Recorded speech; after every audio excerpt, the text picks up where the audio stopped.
30 مارت سال 2023 از حمله مسلحانه روسیه به خاک اوکراین 400 روز گذشت. بسیاری ها با نتیجه گیری از این جنگ به عقیده بسیاری ها برادرکش می نویسند که در دوام این 400 روز ارتش روسیه نتوانست به هدفهایی که پرزیدنت ولادیمیر پوتین و اطرافیانش میخواستند برسد و ظاهرا مسکو برای مدت طولانی و عمیق در بطلاق جنگ اوکراین در مانده است.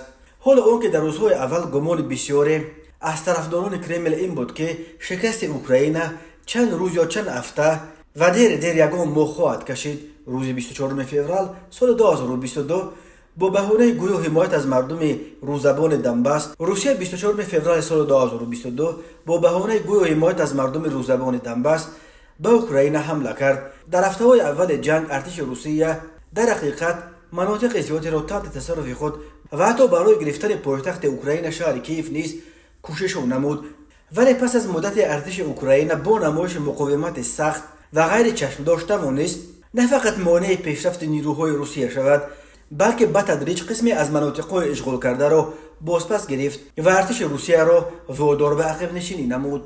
در جریان عملیات جنگی هر دو طرف تلفات کلانی جانی دادند. کمبود نارسایی نظامیان در میدان جنگ روسیه را مجبور نمود است که پس از جنگ جهانی دوم بار اول به بسیج‌کنی نظامیان و یا موبیلیزاسیون رو بیاورد.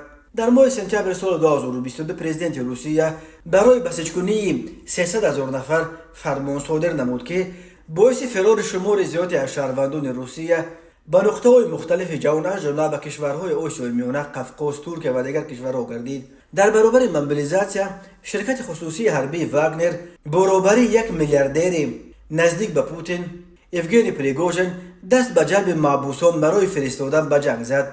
بنا به گزارش‌ها شبکه واگنر نوشته شده است که حداقل 30,000 محبوس را از زندان‌های تمام گوشه کنار روسیه به جنگ اوکراین فرستاد.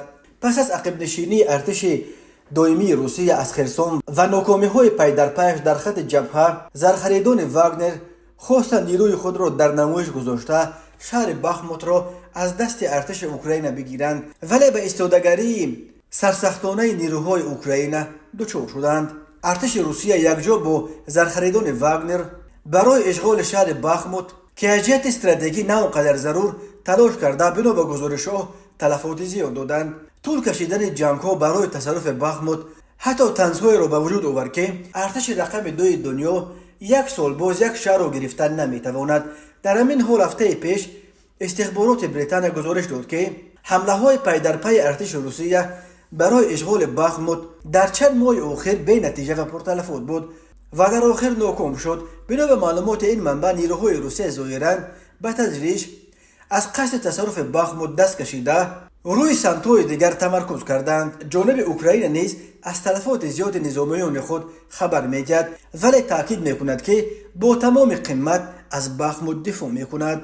کارشناسان بر آن نظرند که برای اشغال بخموت و پیشرفت در خط جبهه روسیه به نیروی نظامی علاوگی نیاز دارد.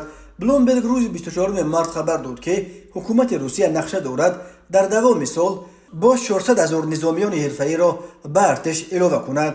پیشتر در ماه دکمبر سال 2022 سرگئی شویگو وزیر دفاع روسیه گفته بود که برای ایستادگی نمودن با خطرهای از جانب نیروهای ناتو باید صف ارتش روسیه از 1,150,000 نفر تا به 1.5 میلیون نفر افزایش داد. همچنین وزارت مدافع روسیه محدودیت‌های سنی را نیز از بین برداشت. قبلا تنها شهروندان روسیه که تا 40 سال و خارجی‌هایی که تا 30 سال سن داشتند می‌توانستند به شکل شرطنامه‌ای به عوض مبلغ در صف ارتش روسیه خدمت کنند. الکی در آخر ماه مارس در بیش از 40 منطقه روسیه به طور عمومی به شهروندان دعوتنامه حربی فرستاده شده است تا که به کمیساریات‌های حربی در مولت معین شده حاضر شوند. در برابر آن در تمام گوشه و کنار روسیه تبلیغ پیوستن به ارتش به طور جدی به نظر می رسد.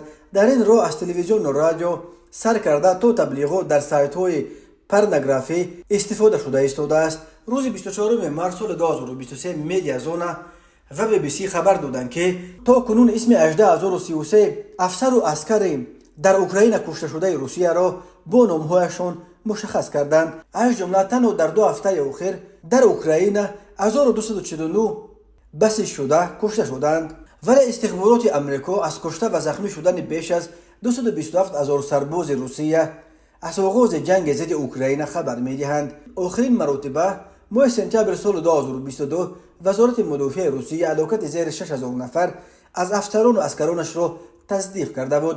جانب اوکراین نیز از تلفات خود آخرین مرتبه ماه دکامبر سال 2022 گفته بود که نزدیک به 13000 نفرش در رفت جنگ کشته شدند و اما مطبوعات طرفدار کرمل می نویسد که جانب اوکراین تا امروز نزدیک به 257000 افسر و عسکر خودش را از دست داده است.